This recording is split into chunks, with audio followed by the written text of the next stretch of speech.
Bohong. Aku hanya memikirkan satu peraturan penting. Kenapa kau lakukan hari ini kalau kau bisa melakukannya besok? Hahaha. Few moments later.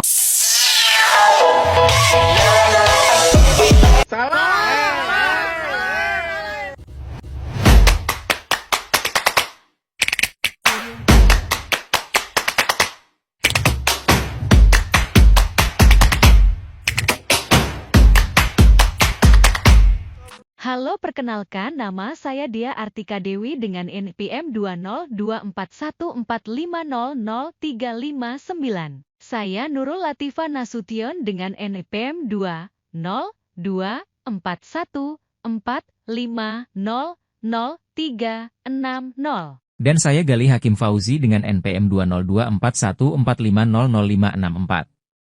Nah, teman-teman, di sini kita mau bahas tentang aliran-aliran empirisme, nativisme, naturalisme, dan konvergensi. Nah, di sini kita juga mau bahas asa-asa Tutwuri Handayani, belajar sepanjang hayat dan kemandirian dalam belajar. Kalau teman-teman bertanya, apa sih pengertian pendidikan itu? Nah, di sini aku mau ngasih tahu pendidikan adalah kata kunci dalam setiap usaha meningkatkan kualitas kehidupan manusia nih, di mana di dalamnya ini memiliki peranan dan objektif untuk memanusiakan manusia. Aku mau ngasih tahu nih teman-teman, pendidikan itu sebagai usaha dan dasar dan terencananya untuk mewujudkan suatu belajar dan proses pembelajarannya agar peserta didik mengembangkan potensi dirinya sendiri dan kepribadian diri, kecerdasan, ataupun akhlak mulia serta keterampilan yang memperlukan dirinya di masyarakat. Teman-teman juga harus tahu loh, manusia dalam hidupnya senantiasa selalu mengalami berbagai perubahan khususnya karena pengalamannya, pengetahuannya, dan kepentingannya. Nah, di dalam hal ini terjadi proses yang disebut pendidikan. Pendidikan tersebut terus berjalan sepanjang manusia itu hidup dan sadar tentang keberadaan di dalam satu lingkungan di masyarakatnya. Dan pada dasarnya juga pendidikan ini merupakan suatu kebenaran yang dimana menjadi dasar atau tumpuan dalam berpikir manusia, baik itu pada tahap rancangan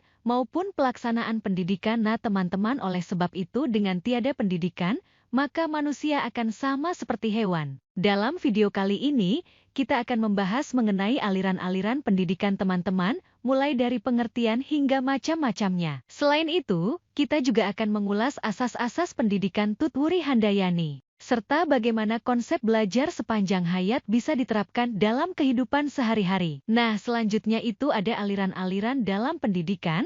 Aliran-aliran dalam pendidikan itu dibagi menjadi 4. Yang pertama itu ada aliran empirisme, aliran nativisme, aliran naturalisme, dan ada aliran konvergensi. Yang pertama, aliran empirisme. Aliran empirisme itu kaum optimistik dalam pendidikan. Penganut aliran empirisme kata dari empiris yang artinya pengalaman, berpendapat bahwa pembawaan itu tidak ada. Berpendapat bahwa perkembangan manusia ditentukan oleh lingkungan alam sekitarnya, pendidikan, dan pengalaman yang diterima sejak kecil. Yang kedua ada aliran nativisme, kaum pesimis dalam pendidikan ini menyatakan pendapatnya bahwa pendidikan tidak akan menghasilkan apa-apa. Nativisme berasal dari kata natives yang berarti pembawaan, berpendapat bahwa perkembangan manusia ditentukan oleh potensi sejak lahir dan lingkungan tidak dapat mengubahnya. Terus yang ketiga itu ada aliran naturalisme. Aliran naturalisme itu hampir sama teman-teman kayak aliran nativisme yang sebelumnya, yang berdasarkan konsepsi yang ditemukan oleh J.J. Rousseau, filsuf bangsa Prancis. Ini dinamakan naturalisme. Aliran naturalisme dapat juga disebut sebagai paham alami. Maksudnya paham alami itu bahwa setiap manusia yang terlahir ke bumi ini pada dasarnya memiliki kecenderungan atau pembawaan yang baik, dan tak ada seorang pun terlahir dengan pembawaan yang buruk. Nah, yang terakhir ini ada aliran konvergensi, berpendapat aliran nativisme dan empirisme pada dewasa ini tidak mempunyai pengikut lagi. Orang menerima buah pikiran atau pendapat William Stern yang merumuskan hukum konvergensi. Aliran konvergensi dalam pendidikan adalah teori yang menyatakan bahwa pertumbuhan dan perkembangan manusia dipengaruhi oleh 2 faktor, yaitu faktor bakat atau pembawaan dan faktor lingkungan atau pendidikan. Teman-teman, Saya di sini akan menjelaskan asas-asas pendidikan. 1. Asas Tutwuri Handayani. Asas Tutwuri Handayani adalah gagasan yang mula-mula ditemukan oleh Ki Hajar Dewantara, seorang perintis kemerdekaan dan pendidikan nasional.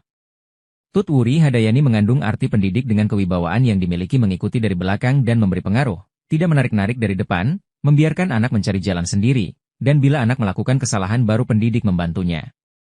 Gagasan tersebut dikembangkan Ki Hajar Dewantara pada masa penjajahan dan masa perjuangan kemerdekaan. Dalam era kemerdekaan gagasan tersebut serta-merta diterima sebagai salah satu asas pendidikan nasional Indonesia.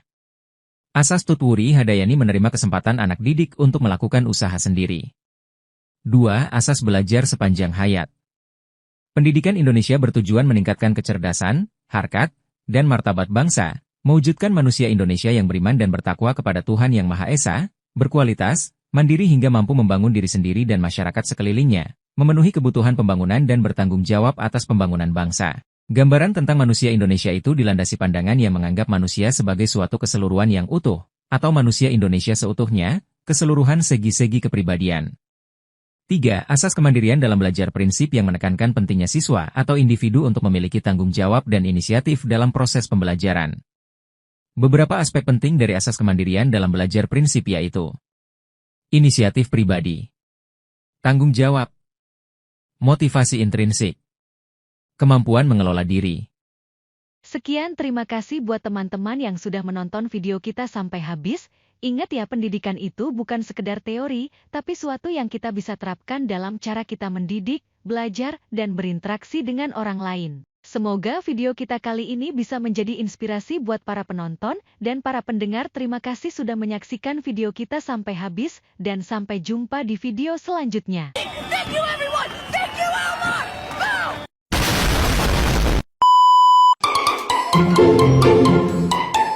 Boom!